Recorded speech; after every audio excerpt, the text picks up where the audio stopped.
हर खबर पर होगी आपकी पकड़। डाउनलोड कीजिए एबीपी लाइव ऐप।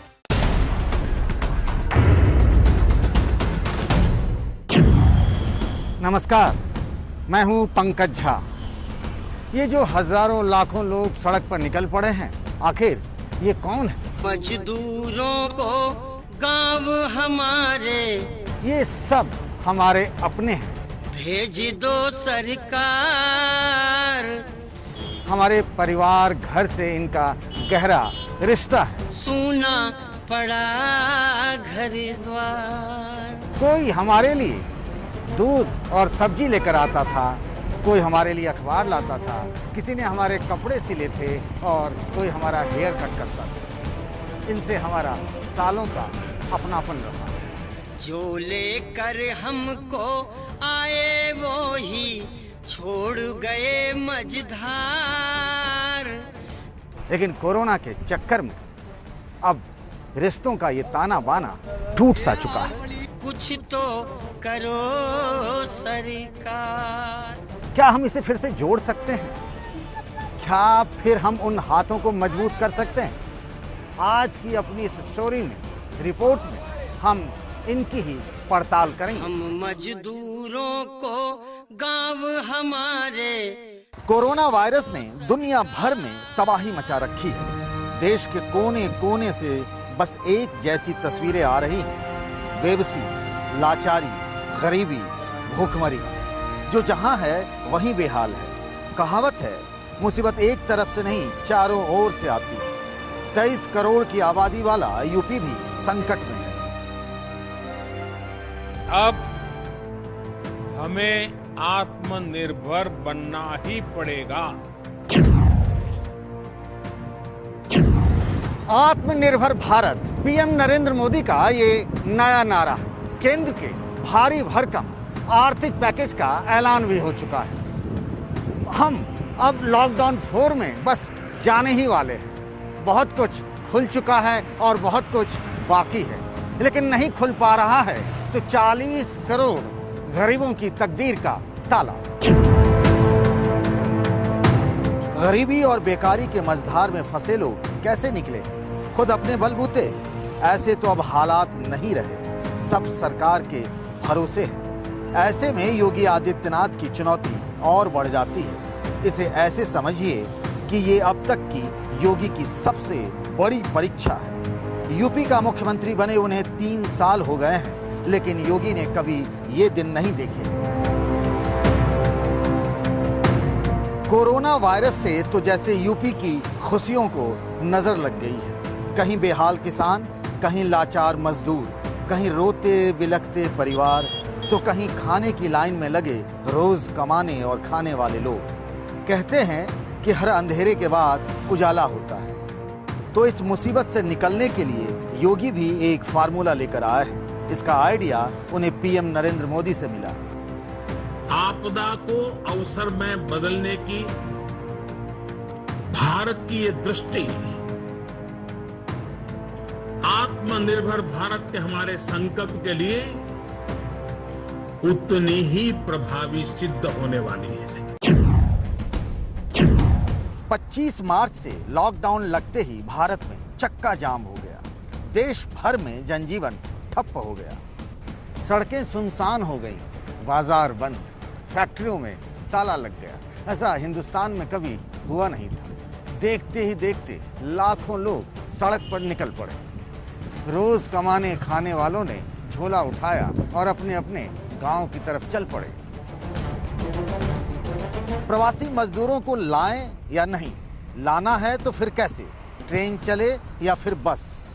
कोई मुख्यमंत्री कुछ तय नहीं कर पा रहा था।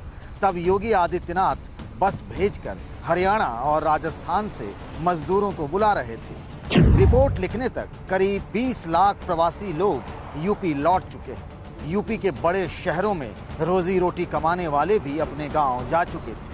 अब वे धीरे धीरे लौटने लगे हैं। नोएडा की एक ऐसी ही फैक्ट्री में हमें राम प्रकाश मिल गए। वे बुलंद शहर के रहने वाले हैं। लॉकडाउन होते ही गांव चले गए थे। 3 बेटियों और 2 बेटों के पिता राम प्रकाश आखिर क्या करते? फैक्ट्री बंद हो चुकी थी। सब लोग ही जा रहे थे तो हम भी चले गए। यहाँ पे छुट्टी हो गई, सभी कंपनी बंद कर दी गई, तो इसलिए हम गांव चले गए। परिवार गांव में ही रहता है। फिर आना कैसे हुआ? आना सर का हमारे पास फ़ोन गया था, फिर हम जब वहाँ से हमारा इंतजाम किया गाड़ी वगैरह। राम प्रकाश की तरह ही नोएडा की इस कंपनी में अब 180 लोग काम करते हैं, सवेरे 8 बजे से लेकर रात के 8 बजे तक। पहले इस फैक्ट्री में कुछ और बनता था, अब हर दिन 5000 PPE किट तैयार होते हैं। जनता कर्फ्यू यानी 22 मार्च से ही फैक्ट्री बंद हो गई थी। यहाँ काम करने वाले अपने अपने गांव चले गए थे। यहीं यूपी सरकार ने एंट्री ली। सरकार की मदद से फैक्ट्री में काम करने वाले वापस आ गए। और फिर वो कैसे शुरू हुआ, मजदूरों को कैसे लाया गया, काम कैसे शुरू हुआ, हम बात करते हैं संदीप जी से। संदीप जी, जैसे ही लॉकडाउन अनाउंस हुआ उसके बाद क्या हो गया?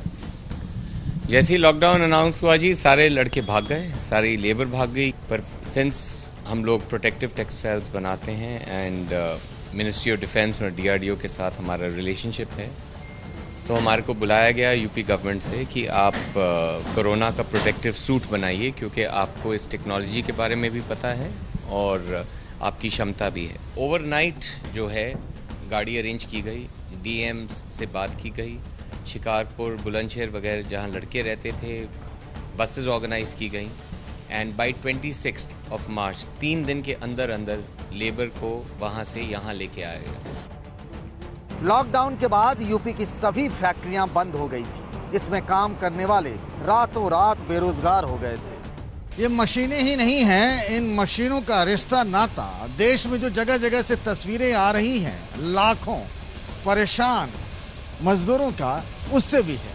क्योंकि फैक्ट्रियां बंद हो गई देश भर में, उसके बाद लोग सड़क पर आ गए। और फैक्ट्रियां बंद हो जाने से क्या होता है वो सोचिए। जो उसमें काम कर रहा होता है उसकी तनख्वाह बंद हो जाती है, उस व्यक्ति से जुड़ा हुआ घर परिवार चलता है, रिश्ते नाते चलते हैं, वो सब अचानक से बंद हो गया था लॉकडाउन की वजह से। जिंदगी बिल्कुल ठहर सी गई थी। लेकिन अब जब फैक्ट्रियों में ताला हटा है, कामकाज शुरू हुआ है, तो वही लोग जो बेहाल थे उनमें से कई की जिंदगी धीरे धीरे ही सही अब पटरी पर आने लगी है। संकट के इस दौर में योगी सरकार का सबसे अधिक फोकस छोटे उद्योगों पर है, जिसे MSME कहते हैं। पिछले साल ऐसे उद्योगों ने यूपी में 8 लाख करोड़ का कारोबार किया था। अब तैयारी बेरोजगारों को इसमें खपाने की है, जिसमें प्रवासी मजदूर भी शामिल हैं। बाहर से अपने अपने गांव लौटने वालों का पूरा ब्यौरा तैयार किया जा रहा है। कौन दर्जी है, कौन लोहार है, कौन बढ़ई है, कौन सुनार है, कौन कंप्यूटर ठीक करता है, या फिर कौन कपड़े तैयार करता है। फिर उसे उसकी पसंद का काम दिया जाएगा। कुछ तो ड्राइवरी का काम करते थे, कुछ बढ़ई का काम करते थे, कुछ तो जो काम जो लोग करते थे, कोशिश की जा रही है कि उस तरह के रोज़गार पैदा करने की कोशिश की जाए। जैसे श्रम विश्वकर्मा श्रम सम्मान योजना है, तो वो हमारे ट्रेडिशनल के लिए है। उसमें हलवाई, नाई, मोची, बढ़ई, ये सब इस तरह के लोगों को हम टेकअप करते हैं। तो जब ये स्किल मैपिंग हो रही है, उसमें जो जो स्किल के लोग आएंगे उनको हम उस स्किल ट्रेनिंग प्रोसेस से जोड़ने की कोशिश करेंगे। यूपी में 90 लाख लघु और मध्यम उद्योग हैं। अगर इनमें एक एक व्यक्ति को नौकरी मिल गई तो फिर 90 लाख लोगों को रोजगार मिल जाएगा। पर यह काम इतना आसान भी नहीं है।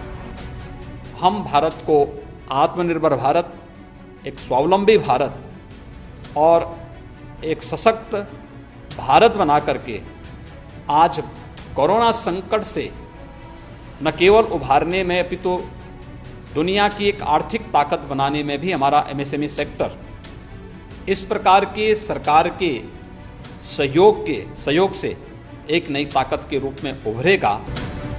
ग्रेटर नोएडा के मनीष एल्यूमिनियम सीट बनाने का काम करते हैं। यूपी सरकार ने इन्हें सस्ते में कर्ज दिया और 25% की सब्सिडी भी। मैंने जो लोन लिया था उसमें 5 लाख का लोन लिया था, जिसमें 3.25 लाख रुपए मुझे भरने हैं और आज की डेट में किस्त जारी है और 2.25 लाख की छूट है जो मेरी सब्सिडी है।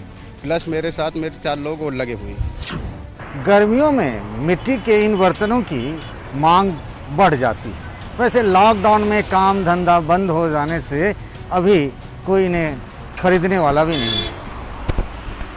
बात अगर यूपी की करते हैं तो यहाँ एक योजना है 1 डिस्ट्रिक्ट 1 प्रोडक्ट। जैसे फिरोज़ाबाद में कांच की चूड़ियों, मुरादाबाद में पीतल के सामान बनते हैं और बड़े पॉपुलर भी रहे हैं। खुद प्रधानमंत्री नरेंद्र मोदी भी इस योजना की तारीफ कर चुके हैं। तो अब जैसे ये काम धंधे सारे बंद हो गए थे, धीरे धीरे यूपी सरकार उन तमाम यूनिट को जो 1 डिस्ट्रिक्ट 1 प्रोडक्ट से जुड़े हुए हैं उनको मजबूत करने की, उनको एक सहारा देने की कोशिश कर रही है। और प्रयास ये भी है कि जो लोग बाहर से मजदूर आ रहे हैं उनको भी इनसे जोड़ा जाए ताकि रोजगार भी मिले और अर्थव्यवस्था भी थोड़ी बेहतर हो। ऐसे लाखों लोग हैं जिनके पास कोई स्किल नहीं है, मतलब उन्हें कोई खास काम नहीं आता। ऐसे लोगों का घर परिवार कैसे चले? इसके लिए मनरेगा स्कीम में मजदूरी का काम है। योगी सरकार का दावा है कि हर दिन 20 लाख लोगों को काम दिया जाएगा। इसे बढ़ाकर 50 लाख तक ले जाने का भी फैसला हुआ है। मनरेगा में एक दिन की मजदूरी 202 रुपये मिलती है। आज की जो फिगर है उसके हिसाब से 28,80,000 परिवारों को नरेगा में कल काम दिया गया था। और ये मैं देख रहा हूँ पिछले 15-20 दिनों से हर रोज 1 लाख से 1.5 लाख तक लोग नए हैं जो काम पे आ रहे हैं। और ये बहुत अच्छी योजना एक साबित हो रही है। हम लोगों ने ये व्यवस्था बना रखी है कि लगभग 11 लाख काम स्वीकृत हैं हमारे 58,000 ग्राम पंचायतें जो हैं। अभी तो सभी प्रवासी मजदूर बस यही चाहते हैं कि वो एक बार अपने गांव चले जाएं। अब फिर वो वापस उसी गांव में जा रहे हैं जहां उनके पास कुछ भी नहीं है। आखिर लोग यानी उनके गांव वाले मदद करेंगे भी तो कब तक? फ्री में राशन देंगे भी या खाने पीने का सामान तो क्या देंगे? उनके पास रोजगार के वैसे भी साधन नहीं है। तो एक बात तो तय है और ये मान कर चलिए कि फिर कुछ दिनों बाद, भले ही वो 1 महीना हो, 1.5 महीना हो या 2 महीने, सब वापस लौटना चाहेंगे। जब काम धंधा शुरू होगा, धीरे धीरे लॉकडाउन से हम निकलकर वापस जिंदगी में आने लगेंगे।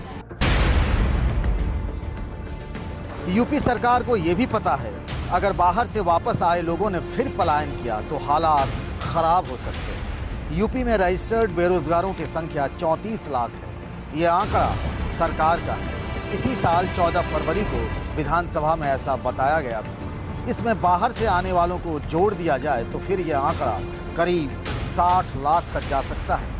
इसके अलावा लॉकडाउन के कारण कई लोगों की नौकरियां जा चुकी हैं, लेकिन कितने, इसका ठीक कोई हिसाब किताब नहीं है। घर को खोजें रात दिन, घर से निकले पांव, वो रास्ता ही खो गया जिस रास्ते था गांव। एक तरफ कोरोना का खतरा और दूसरी तरफ भूखमरी और बेरोजगारी। चौपट होती अर्थव्यवस्था। इन दोनों के चक्रव्यूह से बचाकर जो अपने लोगों को आगे बढ़ जाएगा, आखिर में वही सिकंदर कहलाएगा। Pankaj Jha, ABP news, Noida.